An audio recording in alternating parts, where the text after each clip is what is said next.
नमस्कार मित्रों। बांग्लादेश अभी पाकिस्तान वाली फील दे रहा है। फिर चाहे वो माइनॉरिटीज़ पर अटैक करना हो, हिंदुओं पर अटैक करना हो, या फिर भारत की एम्बेसी पर हमला करना हो भारत विरोधी भावनाओं में। और मैं आपको बता दूं कि ये एक एक्ट ऑफ वॉर माना जाता है वियना कन्वेंशन के तहत। यानी भारत की एम्बेसी हमारी धरती है और उस पर अटैक यानी भारत पर अटैक माना जाता है। तो अभी के जो करंट हालात लग रहे हैं ना, उससे इस क्षेत्र में और भारत के लिए मुश्किलें बढ़ सकती है। हो सकता है टेररिज्म ज़्यादा फैले। लेकिन आने वाले 5-10 सालों में ये जो आज एक फोड़ा है या फिर बोलें कि ट्यूमर है, हो सकता है कैंसर बन जाए। क्योंकि जिस हिसाब से बांग्लादेश के भी सेंटिमेंट्स है, वहाँ की पब्लिक के सेंटिमेंट्स है, प्लस बांग्लादेश एक मिलिट्री बिल्डअप कर रहा है। वो वहाँ पर फाइटर जेट्स खरीद रहा है, मिसाइल्स खरीद रहा है, वो भी 400 से 500 किलोमीटर रेंज की। तो बहुत बड़ा खतरा बनने वाला है बांग्लादेश आने वाले समय में। तो हम इन्हीं सब विषयों की चर्चा करेंगे। चलिए चर्चा शुरू करते हैं। देखिए मित्रों, बांग्लादेश की जो करंट सिचुएशन है, हालांकि सिचुएशन तो पिछले 1.5 साल से खराब ही है, लेकिन हाल ही में जो सिचुएशन बिगड़ी है उसका कारण है वहाँ के एक पॉलिटिशियन या कहें कि स्टूडेंट नेता की हत्या के बाद। स्टूडेंट नेता का नाम उस्मान हादी है और इसी ने एंटी शेख हसीना प्रोटेस्ट करवाए थे, विरोध प्रदर्शन करवाए थे और ये एक बड़ा नाम था। लेकिन यहाँ पर गौर करने वाली बात यह है कि इसको 2 लोग मार के चले जाते हैं। बांग्लादेश की सरकार के पास कोई जवाब नहीं होता और अंदर ही अंदर खाने में बांग्लादेश की सरकार या फिर कहीं इंटेलिजेंस एजेंसी वो ये बात फैला देती है कि इसके हत्यारे इसको मारकर भारत भाग चुके हैं। अब ना तो इनके पास इस चीज़ के कोई एविडेंसेस है, लेकिन एंटी भारत कहें या फिर भारत विरोधी भावना भड़काने के लिए सब किया गया। क्यों? क्योंकि इस उस्मान हादी की जो पार्टी थी ना, वहाँ बांग्लादेश की सरकार ने उसको बैन कर रखा है। इवन ये बंदा भी अपनी पार्टी के बैनर तले चुनाव ना लड़कर निर्दलीय चुनाव लड़ने वाला था। तो हो सकता है कि बांग्लादेश की सरकार और जिसमें कि मोहम्मद यूनुस है, ये वैसे भी सत्ता तो छोड़ना नहीं चाहता, तो इसने इसको बलि का बकरा बना दिया और फिर भारत पर ब्लेम डल जाएगा और इससे एक अशांति फैलेगी जिससे कि आगे आने वाले समय में चुनाव ना हो, या फिर चुनाव भी हो तो वहां पर ऐसी पार्टी चुनकर आए जो कि भारत के प्रति न्यूट्रल ना हो, भारत के खिलाफ हो। और जिस हिसाब से एम्बेसीज पर एक कोऑर्डिनेटेड अटैक हुए, उससे पता चलता है कि चीज़ें बहुत ज़्यादा मतलब पहले से प्री प्लान थी, तय की गई थी। वरना इतने कम समय में इतने लोगों को जोड़ना अपने आप में बड़ी बात है। अब इन्होंने इतने लोग तो जोड़ ही लिए। और किसी भी पीसफुल मेजोरिटी वाले कंट्री में अगर कोई हिंसा हो या फिर कहीं प्रोटेस्ट और वहां पर माइनॉरिटीज हिंदुओं को ना मारा जाए, ये संभव नहीं है। यहाँ पर एक फैक्ट्री वर्कर को सिर्फ इसलिए मार दिया गया क्योंकि उसने बोला था अल्लाह और भगवान दोनों सेम ही है, एक बराबर है। इसे उन्होंने ब्लास्फेमी बोला। उस व्यक्ति को इस निंदा के नाम पर इस हिसाब से मारा गया कि मैं वो फोटोज और वीडियोज यहाँ शेयर नहीं कर सकता, कम्युनिटी गाइडलाइंस अलाउ नहीं करेगी। तो अगर आप वो देखना चाहते हैं, और मैं तो कहता हूँ आपको देखना चाहिए, जिससे आपको इनकी मानसिकता समझ में आए कि कैसे ये जानवर जैसे आदमी है। तो टेलीग्राम की लिंक है मेरे चैनल पेज पे, आप वहां से जाकर देख सकते हो। अब जब इनको जिंदा जला दिया गया, इवन रियली इनको जिंदा जलाया गया था, लेकिन बैक स्टोरी सुनकर आपको और ज़्यादा बुरा लगेगा। ये कुछ बैक फुटेजेज है। ये बंदा पुलिस स्टेशन में बैठा है, भीड़ वहाँ से निकाल कर लाती है और फिर उसका यह असर करती है। तो आप देख रहे हो इनकी पुलिस किस हद तक काम करती है, कैसे काम करती है। और ये कोई अलोन या फिर कहीं अकेला इंसिडेंट नहीं है। पिछले 18 महीनों में बांग्लादेश में लगभग 2500 से 3000 माइनॉरिटीज़ पर अटैक हो चुके हैं, मॉब लिंचिंग हो चुकी है। यानी आप लगभग समझ लो हर महीने 150 अटैक हो रहे हैं। और ये तो वो अटैक है जो कोई ना कोई रिपोर्ट कर रहा है। सोचिए बिना रिपोर्ट किए गए कितने अटैक्स हो रहे होंगे। अब आपको लग रहा होगा कि भाई ये सब क्यों हो रहा है, वो वहाँ के सिटीजन ही तो है। तो देखिए दोस्तों, बांग्लादेश पहले ईस्ट पाकिस्तानी था, हमने ही तो इसे बांग्लादेश बनाया था। तो वो मानसिकता नहीं जाएगी। इवन जो डायरेक्ट एक्शन डे की विभत्स फोटोज है, आप गूगल कीजिए सीधा डायरेक्ट एक्शन डे 1946, आपको फोटोज देखने को मिलेगी जहां पर गिद्ध मंडरा रहे हैं लाशों के ऊपर। आपका दिल पसीज जाएगा उन फोटोज को देखकर। वो बंगाल में ही हुई थी। हिंदुओं पर जो सबसे बड़ी हिंसा हुई थी वो बंगाल में ही हुई थी 1946 में, डायरेक्ट एक्शन डे के नाम पर। तो ये तो इन सब के खून में है। चलो वहाँ के हिंदुओं पर अटैक हो रहा है, इन भीड़ की या फिर इन कहें कि कट्टरवादियों की हिम्मत इतनी बढ़ चुकी है कि ये भारत की एम्बेसी तक पर हमला कर रहे हैं। आप समझ रहे हैं, एम्बेसी पर हमला करना एक एक्ट ऑफ वॉर माना जाता है, भारत पर युद्ध डिक्लेयर करना माना जाता है। तो मित्रों, भारत के ईस्ट में एक नया थ्रेट उभरना भारत के लिए बहुत बड़ा खतरा है। 2.5 फ्रंट की बात तो सुनी होगी आपने। अब हो सकता है हम 3.5 फ्रंट पर लड़े, बांग्लादेश पूरा का पूरा एक नया फ्रंट बनकर उभर जाए। और वो भी इसकी जियोपॉलिटिकल लोकेशन इतनी स्ट्रेटेजिक है कि हमारी चिकन नेक इसके ऊपर से होकर गुजर के जाती है बांग्लादेश के नॉर्थ से, जो कि सिर्फ 22 किलोमीटर चौड़ी है। तो कल को बांग्लादेश के साथ हालात बिगड़ते हैं तो हमारी चिकन नेक पर भी खतरा है। ग्रेटर बांग्लादेश की बात तो इनके नेता करते ही रहते हैं। तो भारत के पास ऑप्शन क्या बच जाते हैं? भारत को कोई ना कोई एक्शन तो लेना पड़ेगा, इन चीज़ों को कंट्रोल करना पड़ेगा। तो देखिए, पहली बात तो एक्सट्रीमिज्म को कंट्रोल करना वहाँ की सरकारों के हाथ में होता है। जैसे सऊदी अरेबिया है, यूएई है, इनके विदेश मंत्री बोल चुके हैं कि हम मस्जिदों में कैमरा लगवा देते हैं, अगर कोई इमाम हेट स्पीच देता है हम उसको अंदर डाल देते हैं। तो अगर आपको एक्सट्रीमिस्ट को कंट्रोल करना है तो आपको सर्विलांस बढ़िया करना पड़ेगा, जीरो टॉलरेंस की नीति अपनानी पड़ेगी। अब वहाँ की सरकार तो ये अपनाएगी नहीं, ये हमें ही अपनाना पड़ेगा। तो भारत के पास अब क्या ऑप्शन बचते हैं? पहला ऑप्शन है आप डिप्लोमेसी से काम करो, डिप्लोमेसी से हालात को सुधरने का मौका दो।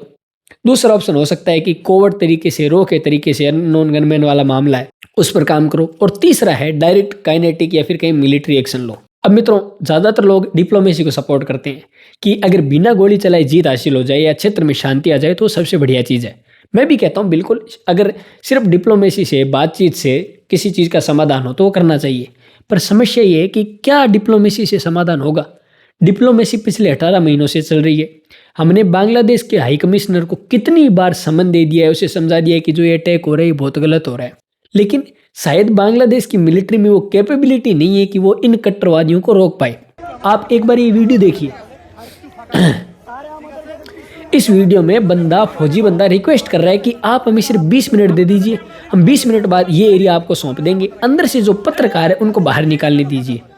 बिल्कुल दोस्तों, वहाँ पर हिंदू माइनॉरिटीज़ के साथ साथ वहाँ की मीडिया पर भी अटैक हो रहा है। मीडिया पर अटैक इस हिसाब से हो रहा है कि बिल्डिंग की बिल्डिंग जलाई जा रही है। बांग्लादेश के सबसे बड़े अखबार की बिल्डिंग जला दी गई। और जो भारत के लिब्रांडूस थे ना, जो सपोर्ट करते थे हमेशा कि बांग्लादेश में बहुत बढ़िया हो रहा है, बांग्लादेश में एक डेमोक्रेटिक टेक ओवर हो रहा है, ये होता है डेमोक्रेटिक टेक ओवर। आज उन सबसे जवाब मांगना चाहिए। फिर चाहे वो देशभक्त हो, वो रवीश कुमार हो, वो ध्रुव राठी हो, वो अरफा खानम शेरवानी हो, या वो राणा अयूब हो, कि अब क्या बोलोगे। और पता है आपको, वो इस अटैक को कंडेम करने की कोशिश कर रहे हैं, लेकिन आप इनके पिछले ट्वीट्स पढ़िए, आपको पता चलेगा कि इनका कंडेमनेशन कितना खोखला और थोथा है। तो जब तक अगर भारत की फेवरेबल सरकार या बोले कि एक न्यूट्रल सरकार वहाँ पर नहीं बैठती है, तब तक डिप्लोमेसी से तो हल होना नहीं है। और इस हिसाब से हालात चल रहे हैं, सारी पावर मोहम्मद यूनुस के अंडर है, तो वहाँ पर हो सकता है कि इलेक्शन बिल्कुल फेयर हो ही ना, निष्पक्ष चुनाव होने की वहाँ पर कोई गारंटी नहीं है। और वो गारंटी नहीं है, इसका मतलब फेवरेबल सरकार आएगी नहीं, यानी कि ये मुसीबत बनी रहेगी। अब दूसरा ऑप्शन है कि जितने भी ये नेता बोल रहे हैं ना कि हमें ग्रेटर बांग्लादेश बनाना है या भारत विरोधी बात कर रहे हैं, उन पर आप अपने अननोन गनमैन को बोल दो कि आप अपना काम करो। पर समस्या है कि इससे समस्या हल नहीं होगी। अब वहाँ के लोगों में एंटी भारत या कहीं भारत विरोधी भावना आ चुकी है, और ये भावना बहुत पहले से थी। अब कुछ लोग कह सकते हैं कि नहीं नहीं, आज भी लगभग 40 से 50% लोग हसीना को सपोर्ट करते हैं और भारत ने हसीना को शरण दे रखी है, तो वो वहाँ उनमें एंटी भारत की भावना नहीं होगी। तो देखिए दोस्तों, एंटी भारत भावना या भारत विरोधी भावना नर्चर करना बहुत ही आसान है, और ये समय के साथ बढ़ेगी, कम नहीं होगी इन जैसे हालातों में। तो अब बचता है भारत के पास सिर्फ युद्ध का रास्ता। लेकिन युद्ध के रास्ते से जानने से पहले आपको ये जरूरी है कि युद्ध सबसे ज्यादा जरूरी अब क्यों हो गया है। एक हो सकता है कि हम अननोन गनमैन के साथ थोड़ा सा डिप्लोमेटिक प्रेशर डालें कि हम जो भी आपको बिजली देते हैं, बांग्लादेश की 70% बिजली भारत से जाती है, तो उसको हम बैन करा सकते हैं। जितने चावल देते हैं, और हम तो $बिलियन की एड देते हैं बांग्लादेश को, मदद देते हैं, सहायता देते हैं, तो वो रोकी जा सकती है।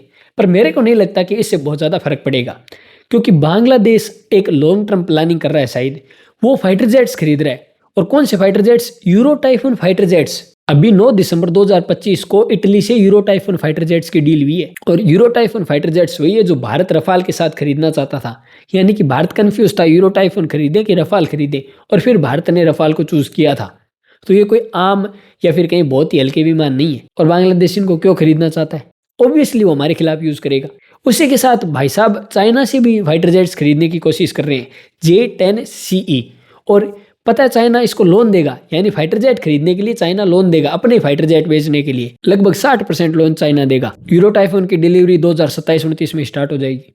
उसके साथ J-10 की भी डिलीवरी स्टार्ट हो जाएगी, और ये भारत के लिए बहुत बड़ा सरदर्द बनने वाला है। अब ऐसा नहीं कि सिर्फ फाइटर जेट खरीदे जा रहे हैं, ये मिसाइल भी खरीद रहे हैं, और वो भी लगभग 400 से 500 किलोमीटर रेंज की। 400 से 500 किलोमीटर रेंज का मतलब है हमारे स्ट्रेटेजिक एयरपोर्ट्स सीधा निशाने पर होंगे, चिकन नेक सीधी निशाने पर होगी, और साथ ही में ड्रोन्स भी खरीदने की बात की जा रही है टर्की से, तुर्की से। तो जब आप इन सब चीज़ों को मिलाकर देखोगे, भारतीय विरोधी भावना, इनकी मिलिट्री बिल्डअप करना, तो आपको समझ में आएगा कि चीज़ें किस ओर जा रही है।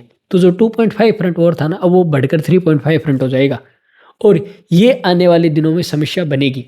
तो समस्या का समाधान क्या है? समस्या का समाधान है डायरेक्ट काइनेटिक एक्शन लो, ऊपर से चिकन नेक काट दो और नीचे से जो भी इनका चिटगोंग वाला पार्ट है वो भी एक चिकन नेक की तरह वो भी काट दो। इससे एक फ़ायदा तो ये होगा कि हमारी जो 7 सिस्टर्स स्टेट हैं उनको डायरेक्ट एक सी पोर्ट का एक्सेस मिल जाएगा। जो यूनुस बोल रहा था ना हम गार्डियन ऑफ द सी है, वो नहीं रहेगा। और चिकन नेक बड़ी करने से कल को चिकन नेक पर कोई इमीडिएट थ्रेट नहीं आएगा। और हमारे साथ अगर चाइना का भी कोई मैटर होता है तो हमें फोर्सेज मूव करना बहुत ही आसान होगा। और भारत के लिए ये करना कोई बड़ी बात नहीं है। भारत 1971 वाले भारत से तो आज मजबूत ही है। जब 1971 में भारत पाकिस्तान से लड़ सकता है और जीत सकता है तो आज बांग्लादेश से लड़कर जीतना कितनी बड़ी बात है। और मैं नहीं कह रहा पूरे बांग्लादेश को कब्जे में लो, आप चिटगोंग वाला पार्ट लो और ऊपर से चिकन नेक चौड़ी कर दो, इतना ही तो चाहिए। इसके लिए आपको एक बहुत बड़ी लंबी लड़ाई लड़ने की भी जरूरत नहीं होगी। नेवल ब्लॉकेड लगा दो ताकि कोई देश वहां पर मदद ना पहुंचा पाए, और एयर ब्लॉकेड लगा दो। अब हो सकता है कि यूएसए थोड़े दिनों के लिए सैंक्शंस लगा दे, तो भाई अगर हमें कुछ पाना है तो हो सकता है कुछ खोना पड़ सकता है, उन सैंक्शंस को झेलना पड़ सकता है। सैंक्शंस 1971 में भी लगे थे, सैंक्शंस जब हमने परमाणु परीक्षण किया था तब भी लगे थे। तो आज तो भारत उससे मजबूत स्थिति में है, हमें सैंक्शंस से किस बात का डर है। अब लोग कह रहे हैं कि ना ना चाइना आ जाएगा सीधा युद्ध में। तो जब चाइना पाकिस्तान के लिए डायरेक्ट युद्ध में नहीं कूदा, जबकि पाकिस्तान तो एक बहुत ही स्ट्रॉन्ग कंट्री है बांग्लादेश के मुकाबले में, तो क्या वो बांग्लादेश के लिए कूदेगा? और अगर आपका ये असेसमेंट है ना कि चाइना बांग्लादेश के लिए कूद जाएगा, फिर तो हो सकता है चाइना कभी भी अरुणाचल प्रदेश पर हमला कर दे, भारत पर हमला कर दे, अगर आप इतने ही श्योर हो तो। बाकी डिप्लोमेसी से बात कीजिए ना, बात कीजिए कि जब आप ताइवान पर हमला करोगे, जो कि चाइना एक दिन श्योर शॉट करेगा, उस दिन आप कहो कि हम मिलिट्री बिल्डअप नहीं करेंगे अरुणाचल प्रदेश में। ये बात हमें पहुंचानी पड़ेगी। जो एक सॉफ्ट बॉय की इमेज है ना उससे निकल कर आना पड़ेगा, वरना आज बांग्लादेश थ्रेट दे रहा है, कल नेपाल देगा, फिर श्रीलंका देगा, ये थ्रेट तो आना ही है। तो हमें डिसाइसिव एक्शन लेना पड़ेगा। वहाँ की माइनॉरिटीज़ जिसमें कि हिंदू क्रिश्चियंस आते हैं उनके लिए एक्शन लेना पड़ेगा, अपने लोगों के लिए एक्शन लेना पड़ेगा, और लॉन्ग टर्म भारत के हित के लिए एक्शन की बहुत ज़्यादा ज़रूरत है। बाकी आपको क्या लगता है कि नहीं काइनेटिक एक्शन सही नहीं है या काइनेटिक एक्शन होना चाहिए? अपनी राय कमेंट में ज़रूर बताइए। बाकी मिलते हैं अगले वीडियो में, तब तक के लिए धन्यवाद। ईश्वर की कृपा हम सब पर बनी रहे।